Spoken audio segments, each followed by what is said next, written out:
Hello everyone, मैं हूं doctor Surabhi Solanki और आप देख रहे हैं मेरा चैनल डॉक्टर सुरभि की प्रेगनेंसी टिप्स। आज इस वीडियो में मैं आपको प्रेगनेंसी के तीसरे महीने के बारे में बताने वाली हूं। तीसरे महीने तक आपके बेबी में क्या-क्या चेंजेस आ जाते हैं, उसका साइज कितना रहता है, वजन कितना होता है, साथ ही आप में क्या-क्या सिम्टम्स नजर आने लग जाते हैं तीसरे महीने में और क्या-क्या फिजिकल चेंजेस आपके बॉडी में आते हैं। तो चलिए वीडियो को शुरू करते हैं बिना किसी देरी के।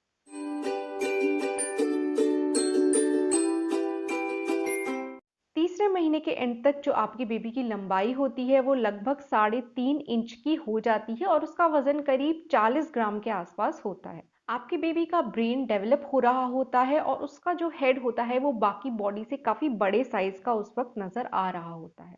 आपके बेबी की स्किन थोड़ी ट्रांसपेरेंट होती है जिसके थ्रू उसके अंदर की वेन्स देखी जा सकती हैं। बेबी के फिंगरप्रिंट्स भी फॉर्म हो जाते हैं। आईलिड्स पूरी तरीके से फॉर्म हो जाती हैं और बेबी की आईज को कवर कर लेती हैं और इस तरीके से उसकी आईज को प्रोटेक्ट करती हैं।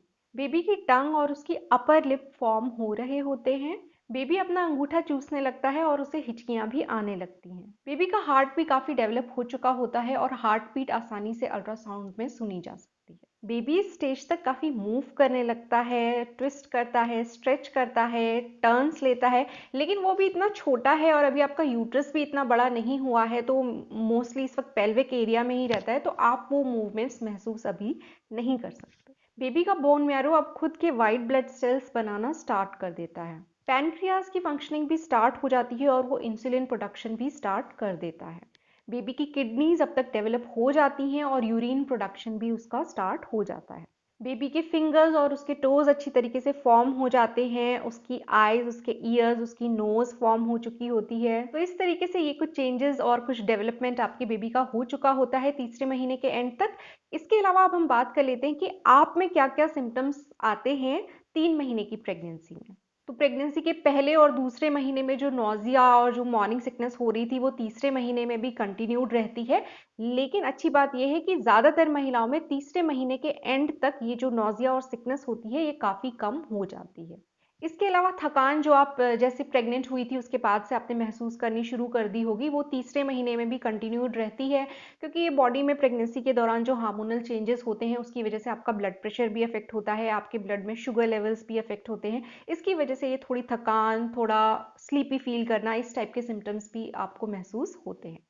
इसके अलावा जो एक और सिम्टम होता है कि आपको बार-बार यूरिनेट करने की अर्जिंग होती है। ऐसा इसलिए होता है क्योंकि एक तो आपके यूट्रस का साइज़ बढ़ रहा है, तो आपकी यूरिनरी ब्लैडर के ऊपर वो प्रेशर ज़्यादा डालता है। इसके अलावा प्रेगनेंसी के दौरान ओवरऑल भी ब्लड का जो वॉल्यूम होता है आपकी बॉडी में वो बढ़ जाता है, जिसकी वजह से भी ये सिम्पटम आपको देखने को मिलता है। कॉन्स्टिपेशन हो सकता है, ये जनरली प्रोजेस्टेरोन के असर की वजह से होता है, जो कि आपके डाइजेशन के प्रोसेस को थोड़ा स्लो कर देता है। इसके अलावा आपका वेजाइनल डिस्चार्ज थोड़ा बढ़ सकता है, जो कि नॉर्मल है, उसमें चिंता करने की कोई बात नहीं होती है। लेकिन हाँ, अगर आपको खुजली, जलन वगैरह हो रही है, तो उस कंडीशन में हो सकता है कि इन्फेक्शन हो गया हो, तो उस कंडीशन में आपको अपने डॉक्टर को ज़रूर बताना चाहिए। इसके अलावा तीसरे महीने में कई महिलाओं को थोड़ा बैक पेन, कमर दर्द और थोड़ा जो लोअर एब्डोमेन पेट का निचला हिस्सा होता है, वहाँ पे थोड़ा दर्द महसूस होता है।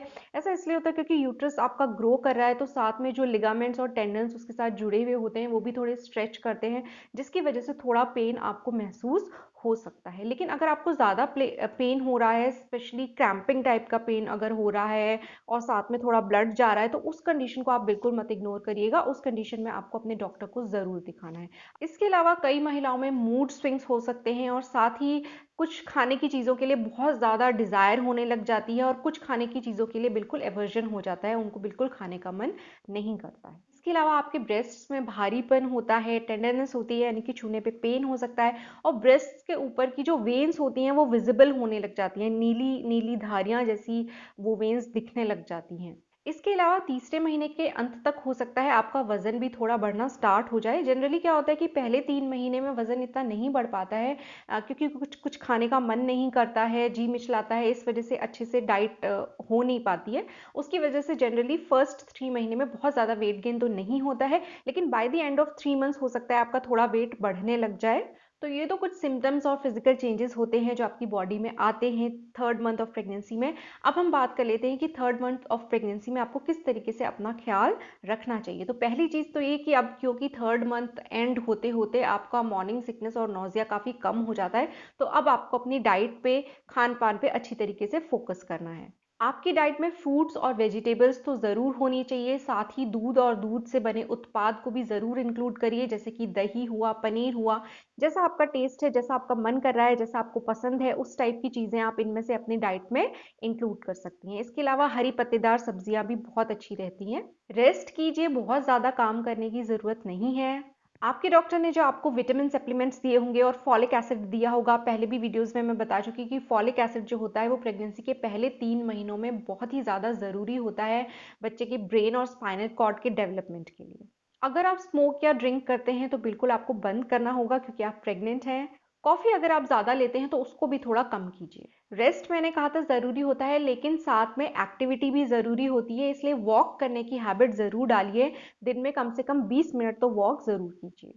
भारी सामान बिल्कुल मत उठाइए, ऑयली चीज़ों को अवॉइड करिए, उससे आपको इंडाइजेशन की प्रॉब्लम बढ़ सकती है। लूज और कंफर्टेबल कपड़े पहनिए, हील्स की बजाय फ्लैट चप्पलें पहनना ज़्यादा प्रेफर कीजिए। इसके अलावा कोई भी मेडिसिन अपने डॉक्टर की सलाह के बिना मत लीजिए अपने मन से, क्योंकि प्रेगनेंसी के दौरान कुछ मेडिसिन जो होती हैं वो नहीं लेनी होती है।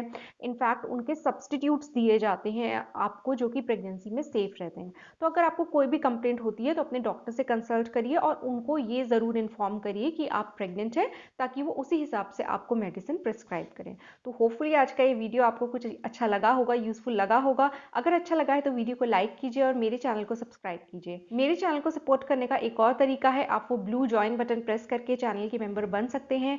गोल्ड मेंबरशिप ज़्यादा एक्सपेंसिव नहीं है, ओनली 59 रुपीज़ पर मंथ उसका चार्ज होता है। तो अगर आप इस तरीके से चैनल को सपोर्ट करना चाहें तो कर सकते हैं। मैं आपसे मिलूंगी अपने अगले वीडियो में, तब तक के लिए अपना ख्याल रखिए।